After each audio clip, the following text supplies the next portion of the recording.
Welcome to Sports Management Podcast, where you will hear interesting sports management professionals share their stories, experiences, and passion for the sports management industry. I am your host, Marcus Philipsson. Today's guest is Ben Peppi, the head of sport at Barn Door in London. Ben is brokering and negotiating commercial deals with athletes, brands, and sport rights holders. Barn Door is a platform that connects professional sports stars to exciting business opportunities.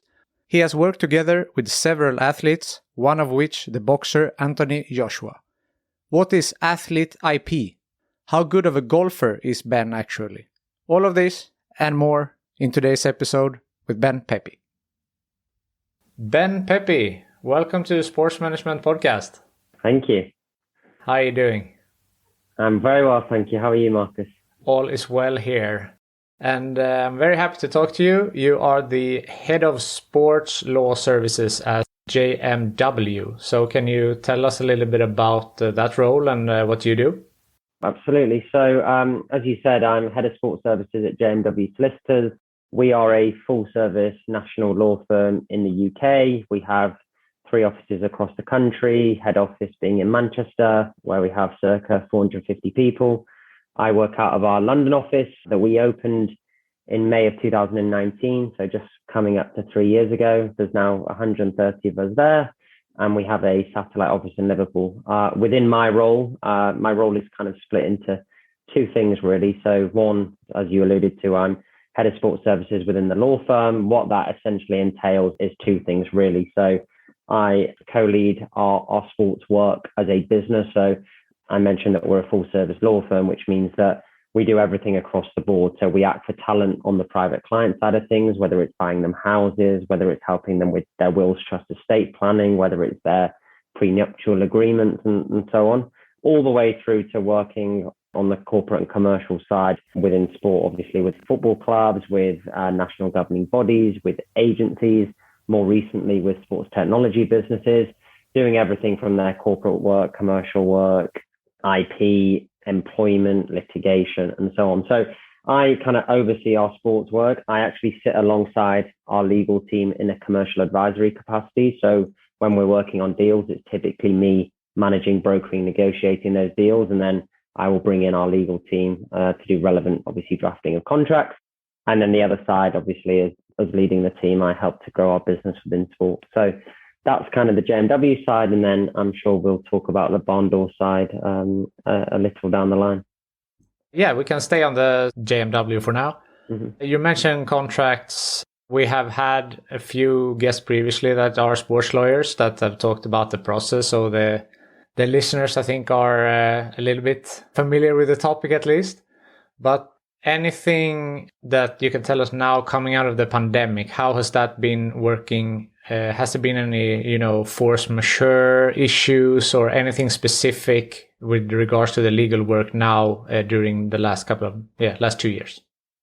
Yeah, I think, what's been interesting coming out of the pandemic is I think it's kind of gone in 2 phases really. So obviously there was almost the initial kind of emergency work and the initial worry around what's going to happen to current contracts that were in place when the pandemic first hit. It was obviously unprecedented situation, and there were clubs, there were governing bodies, there were events, there were rights holders who were all of a sudden looking at their contractual situation, as well as obviously sponsors, brands, talent, and so on and so forth.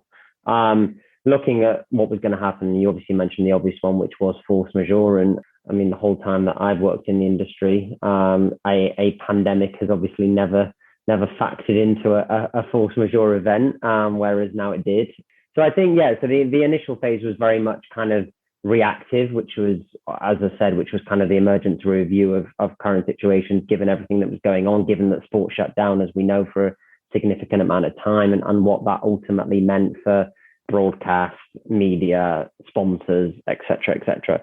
And then the second phase of that is obviously the more proactive element, which is mitigating against that risk moving forward. So as we know, the pandemic isn't over. We've seen 3 waves so far, and it seems like we're obviously now thankfully coming out the other side, but clearly we don't know what's around the corner. So it was almost that kind of trigger event of the COVID-19 pandemic meant that for kind of future contracts, you are now seeing additional wording, obviously put into that force majeure element. And also clubs, brands, rights holders, events, etc., all looking at their contracts in a slightly more nuanced way, I would suggest, and also looking at it through the lens of what ifs and what might happen around things like pandemics, but also other kind of things that might come from left field that we haven't kind of even thought about in the past, but all of a sudden, given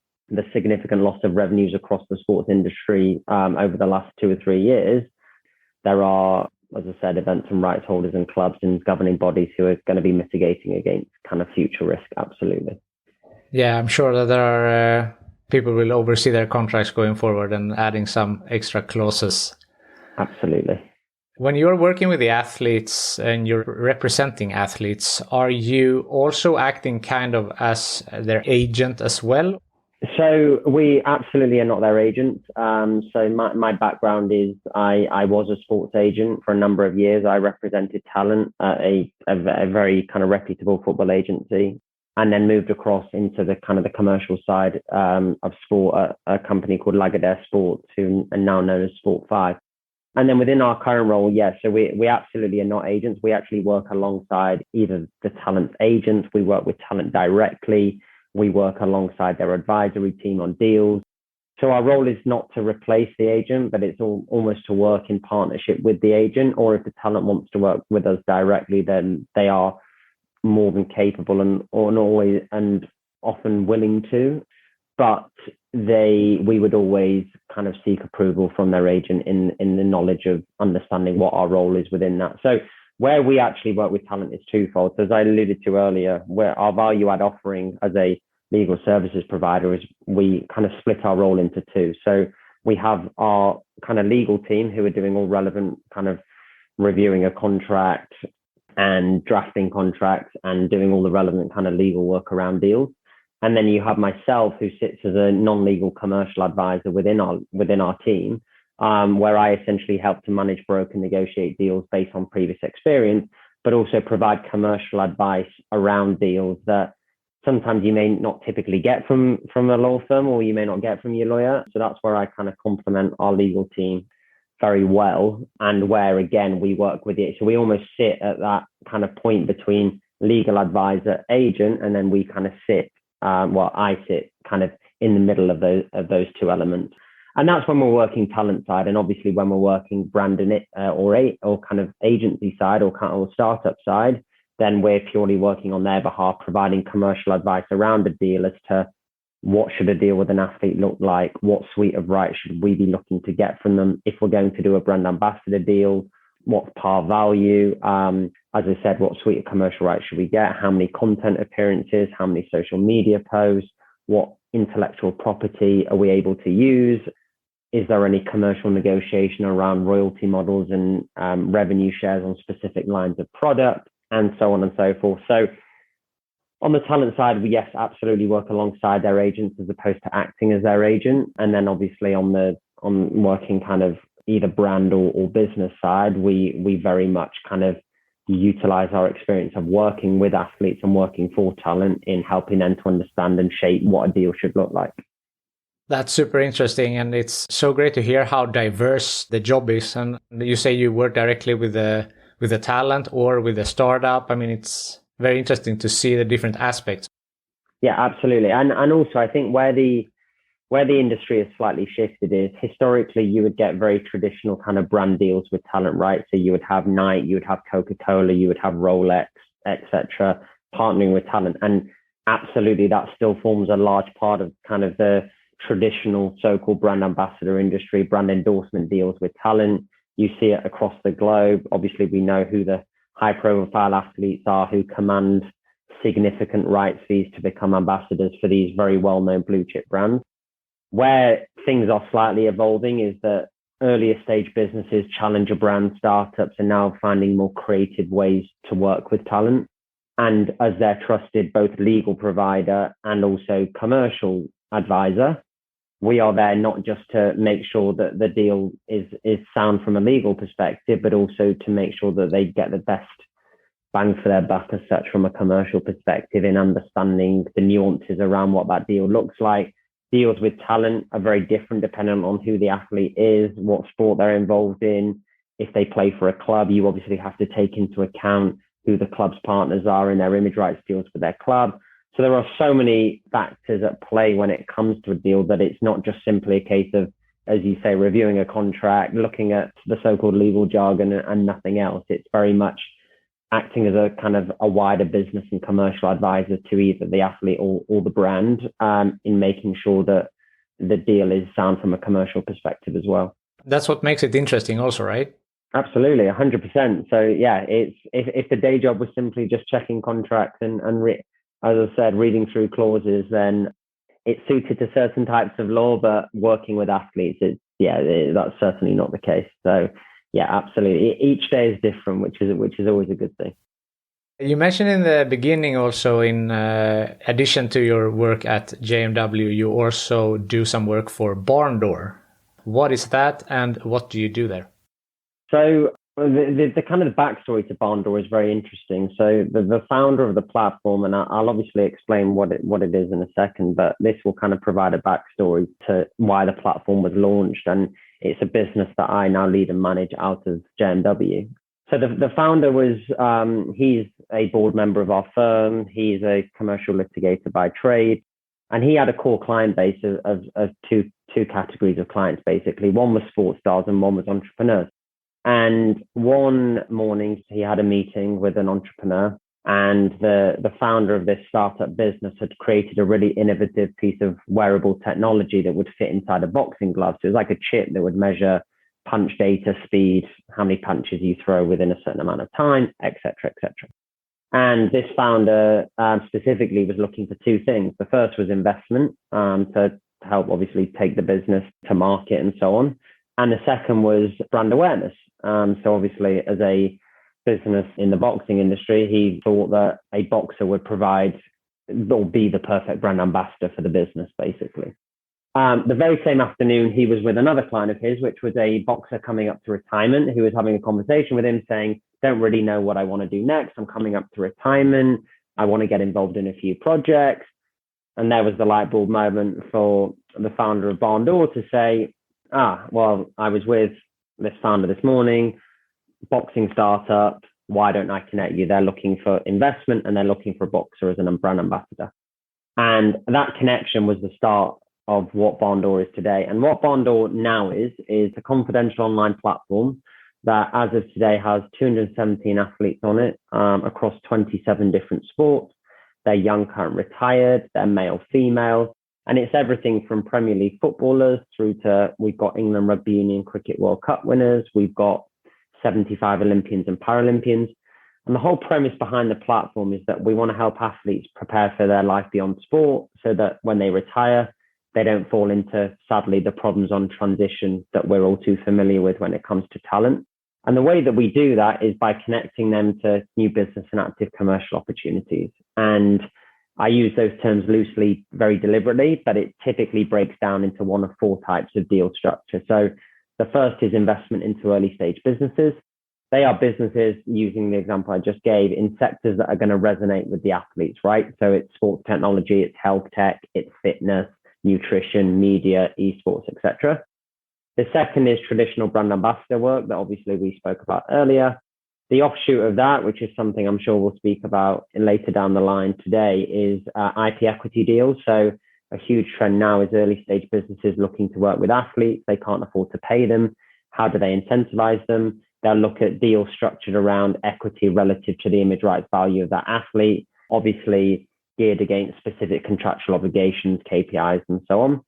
And then the final one is the strategic advisory role. So that's not kind of saying, hey, I've been in business 30 years, here's my values and non-exec. But I think what a lot of people don't realize is athletes have two huge value adds beyond just the kind of consumer facing kind of brand ambassador piece. And that's one, they have a very powerful contact book and network that, if they know how to utilize properly, can be hugely valuable to early stage businesses.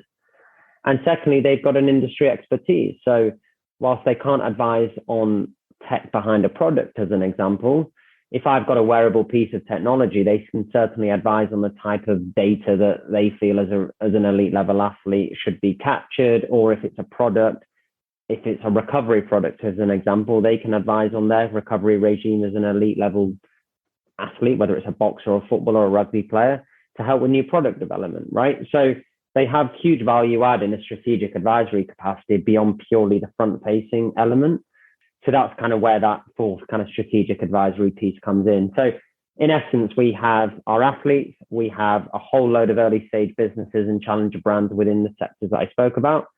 And Barn Door essentially is the platform and the matchmaker in the middle that essentially decides who's compatible. So in a really crude way, I suppose it's like a dating website for sports stars and entrepreneurs, in that we know who our athletes are, what they want, and we know who our businesses are and what they want. And we ultimately connect the two sides together. And that's essentially how Barn Door operates. That's what it is. Barn Door is wholly owned by JMW. So it's a platform, it's a brand name under the JMW banner. And our revenue model is aligned to both us as a law firm and myself as a commercial advisor to obviously talent or startup businesses, as we've discussed. That's very interesting. And it sounds a little bit like a dragon's den that they go and invest in a startup. Yeah, in some way it is, absolutely. It's, as I said earlier, it's a really interesting trend now where you're seeing athletes want to get involved in startups and they're getting approached by businesses all the time. And what we're trying to provide is a network of opportunity that's going to provide huge value for them, not obviously necessarily just financially. Everyone knows the risks associated with obviously startup businesses, but also provide value in terms of utilizing their time and their image. So athletes can have investments in all sorts of places, whether it's real estate, whether it's discretionary fund management with their financial advisors, but putting their kind of time and their image or potentially their capital into startups is great because they can kind of touch it, smell it, and they can feel it. It's often businesses that they use themselves. Obviously, athletes are at the forefront of like modern technology in sport, so they get to see all the kind of the cool tech coming out of places all across the world, whether it's them wearing Whoop bands or heart rate monitors or Aura rings or new kind of nutritional supplements, or obviously, as we know, they're huge gamers, so they know the esports industry well. So it's something that actually resonates with them and something that they understand. And for when they come to retirement, obviously, for them to hold, whether it's board positions or ambassadorial roles within these businesses, helping them to grow, it provides that value for them in not just their current playing career, but also in their retirement too. So it's hugely valuable to them. And we ultimately want to kind of help with that. I think it's a great thing because it's first of all an investment for them if everything goes well, but it's also something to do, which is two things that the athletes struggle with after their career. What will they do now? And in a recent episode, we were speaking about investing for athletes. I mean, the different types, stocks and bonds and NFTs and Bitcoins, you name it. And This is just another type of investment. But as you said also that it requires a little bit more of engagement from their side, maybe. Exactly. And I mean, you've touched on it there, right? NFTs, Bitcoin, crypto, they get approached about anything and everything. And it's funny because often the misconception with us is that we're an investment platform. We're absolutely not. So obviously with Barn Door being wholly owned by a law firm, we're very strictly regulated in what we can and can't do. So we spoke earlier about are we agents? Do we replace the role of the agent? Absolutely not. In the same way that we don't give financial advice, right? So we're not regulated to do so. We don't manage funds. We don't give investment advice. So we'll then obviously work with their investment managers or with the talent directly, and we'll help them to understand the risks associated, but we'll never advise them on those deals. But what we're doing is we're working with them we see a lot of deal flow. So we are involved in a very specific ecosystem, which is the sports technology ecosystem, which is a fascinating world to be a part of. But it means that we get very good access to deal flow, hence why we work with VCs and angels and high net worth on our deals as well. And what we're providing for the athlete is that network of opportunity. We understand the athletes, we understand what they're looking for.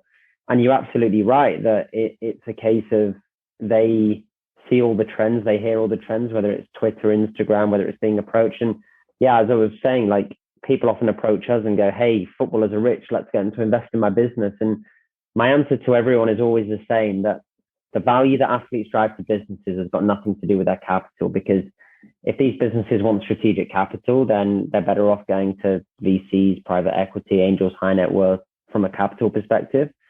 But what the athletes bring that these other people don't bring is the credibility, the trust, the authenticity, the brand awareness, the advice as an elite level athlete, and their experience within that. And yes, if they put skin in the game, obviously it's great and it's going to help them obviously further down the line if the business succeeds. But it shouldn't be the only part of working with athletes. Like, if you're going to work with an athlete, you want to utilize working with them beyond them simply just being a kind of a soft investor in the business and never hearing from them again. It absolutely needs to be more of a strategic partnership and a commercial partnership beyond just potentially their capital resource. This episode is sponsored by InSport Education, the online business school for sport. They offer a range of different courses, for example, Foundations of Sport Business, Private Equity in Sport, and much, much more. As a listener to this podcast, you get 10% off all of their courses using the code SPORTSManagementPodcast10. Click the link in the description below and sign up today. I know you have worked with Anthony Joshua on some deal, which for those who doesn't know is one of the best boxers ever. What were you working with him? So the deal with AJ is actually a perfect example of how kind of JMW, Bond or work with talent, as I alluded to earlier. So in that scenario, we represented the startup business. So that startup business is a business called Pulse Roll. They are a business that's in the muscle recovery technology sector. So they do things like the vibrating massage guns, the foam rollers. They've got other products like peanut balls and other new products that are coming out to market very shortly. Obviously in a very consumer kind of focused sector, in a sector that's very hot at the moment. So they came to us initially on the premise of wanting to work with athletes. The founder's got a phenomenal story in the sense that he actually approached AJ a number of years ago when he went down to Sheffield to the GB boxing camp and kind of waited. That kind of traditional founder story of waiting for that kind of till the lights switch off and there's only a cleaner left in the room, and went to approach AJ and kind of said, these are our products, hope you like them. We think that they'll help you on your journey, etc. And kind of like built a soft relationship over the years. And then when we were engaged by Pulse Roll, it was essentially to do a number of things. One, it was to help them do deals with talent. The second was to grow their business in sport. So we've since helped them to do deals with a number of Premier League football clubs, Premiership rugby clubs, national governing bodies. They're currently going through a funding round and a whole host of other work. And on the deal specifically with AJ, it got to the point where AJ was using these products daily. Pulse Roll were raising capital and they wanted their kind of global brand ambassador. So that's when kind of Paul, the founder, AJ, and obviously us working alongside the business, had a conversation to say, hey, why don't we do a deal? What was brilliant about that deal was, as I said, it was fully authentic because AJ had been using the products for 4 years. And it wasn't just a case of, we're going to ask you to invest, we're going to offer you some equity, we want you as a brand ambassador, we want you as a strategic advisor, simply just because you're Anthony Joshua, one of the world's most famous athletes, right? It was very much a case of the product validation was there, the authenticity was there, and all of that kind of stuff, which comes out in the content that we've created with him. So it was a really interesting deal across that full suite of what I spoke about earlier. So he's an investor in the business, he's a brand ambassador, and he's a strategic advisor advising on new product development, introducing the business into his network, which includes retail, it includes a whole load of other areas. So it's the perfect example of how a consumer-facing startup business that's on a very positive upward growth trajectory can work with a very high-profile, relevant athlete in a very specific sector and create a phenomenal partnership based around kind of a real-life example as such, based around trust, credibility, authenticity, that then plugs out into obviously the wider commercial market to enable both the business to grow and also obviously hopefully enable AJ's startup portfolio to grow as well. Yeah. The authenticity there, I think, is very important because customers nowadays, they see right through if someone is not legit with what they are selling.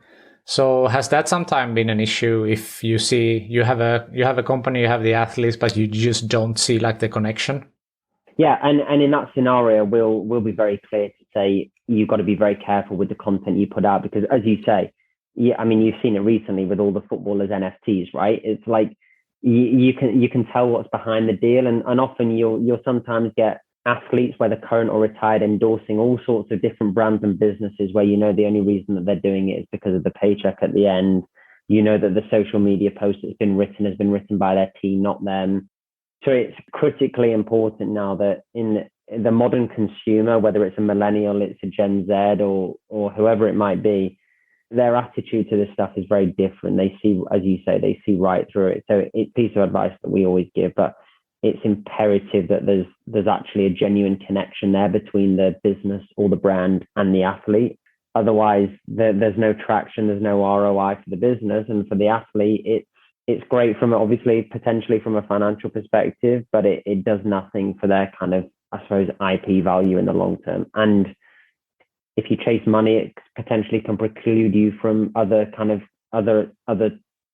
potential brand partners in a similar category or even future categories. If who knows what's going to happen, as an example, to the kind of the NFT world, right? And you partner with the wrong brand, it can potentially be very damaging longer term. So there's a whole load of due diligence that now needs to be done when it comes to kind of these brand ambassador deals that historically wasn't as necessary.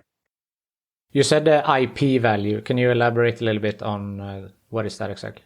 Yeah, absolutely. So the intellectual property value of an athlete comes in a whole load of different forms. So if you were to read a contract and you were to read a brand ambassador contract with a talent deal, it would say use of athlete IP, or if it was a club deal, it would say use of club IP.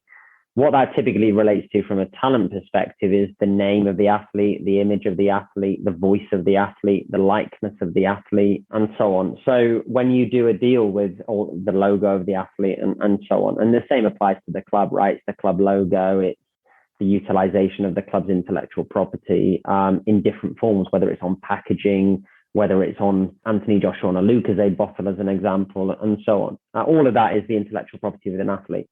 And historically, I suppose athlete IP has just very much been seen in the context of what we were speaking about earlier, which is those traditional brand ambassador deals where you see an athlete on a TV advertisement advertising a brand. The world has changed, as we know, with social media and different kind of content formats and so on, such that the use of an athlete's IP spreads so much further than it ever has, because you've got things like Twitter, Facebook, Instagram, TikTok, YouTube, Twitch, and a whole load of other kind of content mediums. So when you're doing a deal with someone who's very high profile, that the intellectual property of that athlete is clearly hugely valuable and needs to be protected at all costs. So it's imperative within any contract that you're doing, as I said, as on behalf of either a club or talent, that intellectual property is protected at all costs. And whoever the kind of the so-called rights holder is in that scenario, whether it's the club or the athlete, they will make sure that there are very stringent guidelines as to where their intellectual property can be used. And then that will be detailed very specifically within a contract. All right.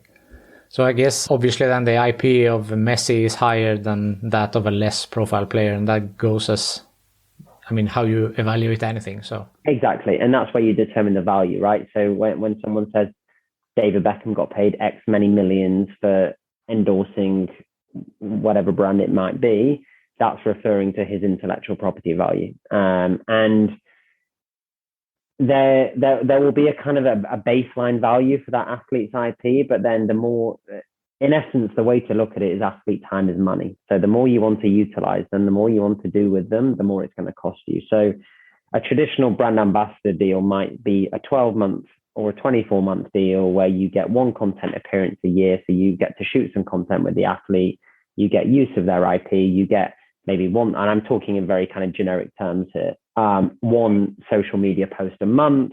They might turn up for a personal appearance for a certain PR event, and a whole load of other ancillary rights, maybe like a competition and giveaway, some memorabilia, some tickets to an event, or so on and so forth.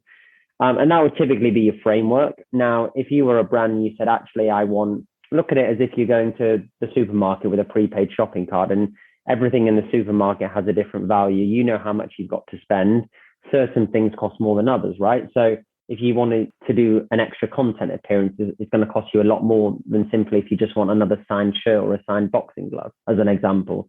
Or if you want 3 social media posts instead of 1 a month, clearly it's going to cost you more money. So there are so many metrics to define athlete IP, and you do a whole load of benchmarking geared towards how many social media followers they've got, obviously how high profile they are, the club that they play for, and so on and so forth. And that's ultimately how you kind of come to a kind of a par value, I suppose, based on a traditional deal for what an athlete's IP is worth. And as you say, you've got kind of the tier 1 superstars up here who command significant rights fees. And then you've got tier 2, tier 3, tier 4, etc., etc. I read that Michael Jordan made the majority of his net worth after, or like actually outside of his basketball career. So what he got paid in NBA is, way less than what he made outside with his endorsement deals, etc. Yeah, it's one of the most famous examples. And I mean, he was a very smart man when Nike obviously came to him with a licensing deal for Air Jordans, but obviously beyond just simply that deal that everyone knows about, he's been hugely successful across a whole load of different areas within business. And he was probably, I suppose, we're kind of talking about the 1990s there, right? And if you look at it now, if you kind of do some digging around, whether it's sadly Kobe Bryant before he passed away, but you've got Kevin Durant, you've got LeBron James, you've got Serena Williams with her own venture capital fund. They've recently done another fundraise. Aaron Rodgers has got his RX3 fund. So you've got, in that scenario, you've got a whole load of athletes now who are actually kind of strategically partnering themselves with venture capital firms and other financial institutions to invest with them and alongside them, using kind of the example I gave before, that you've got kind of these very well experienced venture capital firms investing into assets that they probably would be anyway, but now they've got the added value of having athletes alongside them that they can then go and endorse, become ambassadors for, help to share their very significant network and profile. And it's kind of becoming trendy to be an athlete investor. Like the athlete as a venture capitalist is becoming more and more trendy. In the UK, you see more, I suppose, more athletes as kind of equivalent to angel investors, where they'll get involved in specific deals. There aren't any yet that have kind of set up their own VC fund in the same way that those in the US have. There are, I mean, I sit as an advisor to an investment company in the UK who have athletes as kind of co-investors within their top co. They deploy assets into consumer-facing businesses within sport. So they are kind of dipping their toe in, but there's none that kind of formally launched a fund in the same way that those in the US have. And I've got no doubt it will happen. And I kind of coined the term the golden triangle when it comes to these deals, because you've got very high quality early stage business kind of at the point of the triangle. And then you've got the kind of traditional institutional investors, which is the VCs, the private equity houses, on kind of, let's call it the bottom right of the triangle. And then the bottom left, you've got the athletes, and you join those three things together and you've suddenly got a very powerful combination for the right businesses. Definitely. So such an interesting topic. Yeah, absolutely. It's a topic that's only going one way as well. Like you're going to start to see it more and more. I think as athletes become more savvy to the fact that they can add huge value to these businesses, it's kind of seen as a bit sexier. It's a bit more glamorous than kind of traditional. You spoke earlier about like bonds and different investments from a discretionary standpoint. And don't get me wrong, athletes will always have those, and they always should have those, because they need the kind of traditional investments to provide value for them in retirement. It's as safe and secure as it's going to be. They all often have a significant interest in real estate. And I suppose what the startup world gives them is kind of a whether it's 5%, 10% of their portfolio. It provides them with an opportunity not just to potentially put some cash into these businesses, but as I said earlier, put some time into it and help these businesses to grow. And it gives them something to talk about in the changing room, and it gives them something to talk about, and also helps them to grow their network. They want to learn from founders. They want to learn from seasoned executives within finance, within law, and other kind of industry execs beyond just kind of simply their athlete network. They're always looking to grow their, not just obviously their portfolio, but also grow their network, right? And they want to learn from different people, just like business people want to learn from athletes and other kind of high profile, whether it's actors, musicians, celebrities, etc. So yeah, super interesting and an area that I'm super passionate about. I'm happy to hear that. And speaking of you and your career, how did your career in sports start? And just a short story of from how it started up until today. Sure. So I kind of always knew I wanted to work in sport. I've kind of played sport all throughout my life, and I suppose I didn't necessarily go down the traditional route of kind of studying anything sports related at university. So I actually did a history degree at university with the idea that, well, one, I was passionate about the topic, or various topics with obviously within that. And secondly, I knew it would leave my options open. So I knew I wasn't going to be a doctor. And doing a history degree kind of gave me that time to, I suppose, figure out what I wanted to do. The traditional route for me would have been probably to do a law conversion straight from university, qualify as a lawyer, and then slowly inch towards the sports world over the kind of course of the next 5 or 10 years. But I kind of said to myself, I know I want to work in sport, let's do it straight away. So tailored my work experience whilst I was at university. So I did work experience in Manchester United. I did a very well-known internship at IMG, which was like an 8-week summer internship where I worked within a couple of departments at IMG, which set me up really nicely to start kind of growing my network. And then kind of spoke to a few people within the sports world and kind of settled on the idea of representing athletes and working within football as a football agent would be a brilliant thing to do. And thankfully, I had a contact who was the chairman of the football agency I ended up working for. Coincidentally, bumped into him on holiday, and we had a coffee. We had lunch the next day. He then offered me some work experience in the Easter of my final year of university, did that, and then the rest is history, as they say. So that's kind of how I fell into the sports world straight out of university, basically.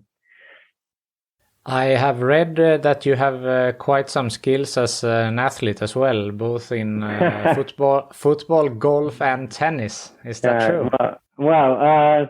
I don't know how high that skill level is, but no, I played to a kind of an okay level, a very amateur level, I should add. But no, I kind of represented school teams in football and tennis.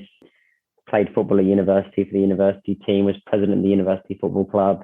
I've always been known as a fair weather sportsman, so you'll find me playing very well during the months of kind of April to August, and then the winter not so much. But no, I still play 11-a-side football on a Sunday. I play golf and tennis in my summer. So yeah, I'm an avid sports both player and obviously as a fan as well. So yeah, it's something that obviously I'm hugely passionate about, not just in my professional career, but outside as well.